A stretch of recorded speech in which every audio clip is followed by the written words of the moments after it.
পরিচয়হীন মানসিক ভারসাম্যহীন ব্যক্তি 10 দিন ধরে মসজিদের বারান্দায় কুমিল্লার দেবিদ্বার উপজেলার 1 নম্বর বড়শালহর ইউনিয়নের সংচাইল বাজারের পুরাতন মসজিদের বারান্দায় প্রায় 10 দিন ধরে অবস্থান করছেন মানসিক ভারসাম্যহীন এক অজ্ঞাত ব্যক্তি।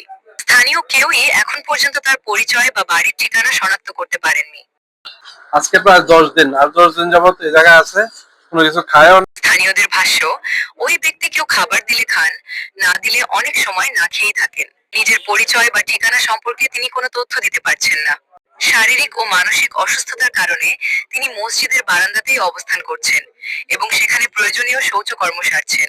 অনেক সময় তাকে বিবস্ত্র অবস্থায়ও দেখা যাচ্ছে। বিষয়টি নিয়ে স্থানীয়দের মধ্যে উদ্বেগ ও মানবিক সহমর্মিতা তৈরি হয়েছে।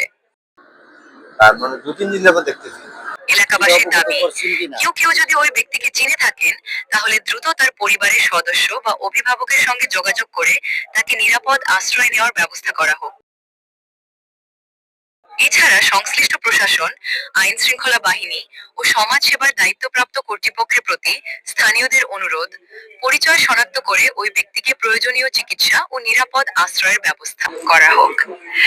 এছাড়া সংশ্লিষ্ট প্রশাসন, আইন শৃঙ্খলা বাহিনী ও সমাজ সেবার দায়িত্বপ্রাপ্ত কর্তৃপক্ষের প্রতি স্থানীয়দের অনুরোধ, পরিচয় শনাক্ত করে ওই ব্যক্তিকে প্রয়োজনীয় চিকিৎসা ও নিরাপদ আশ্রয়ের ব্যবস্থা করা হোক। কেউ যদি ওই ব্যক্তিকে চিনে থাকেন বা তার পরিবারের সন্ধান জানেন তাহলে দ্রুত স্থানীয় জনপ্রতিনিধি, থানা কিংবা সংশ্লিষ্ট কর্তৃপক্ষকে জানানোর অনুরোধ করা হয়েছে।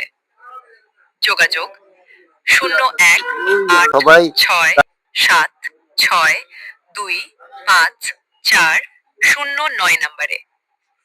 তিশা হক, নিউজ ডেস্ক, সিএম টেলিভিশন।